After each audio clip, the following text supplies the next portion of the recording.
இங்கெல்லாம் போட்டோ அப்புறம் கொடுக்கலாம். இன்னும் சாப்பிட ஒண்ணு இல்ல இரு கொடுக்கலாம். இந்த ரமேஷ் நம்ம பிரதி புடி வாஸ் ரெண்டு கேமராமேன். ஏய் தல அப்பாடி வந்தது ஒரு போட்டோ எடுத்துன உங்கள. இவ்வளவு நேரம் போட்டோ எடுக்காத. யாரோ டூப்ல கட்டு போடுறது. நீங்க வேற ஜூமிங் பண்ணி கையை வச்சு மாட்டீங்க. சட்டை மட்டும் எடு. ஏய் நீ வெள்ளையாங்கற. பாத்தா உனக்கு புள்ளைங்க என்ன பிக்கப் பண்ணுங்க. அவங்க எப்படி இருக்குன்னு பாருங்க. அப்ப எல்லாம் இங்க தான் இருக்கு. அப்ப பாருங்க. இவன் வெட்டி எப்படி இருக்க போது அவனுக்கு வரப்போற பொண்ணே கேளு. வரது எப்படி பாப்பா.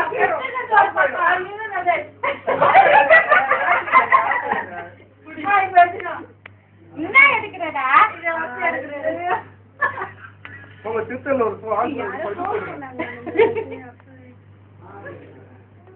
ஆப்பா இல்ல ஒரு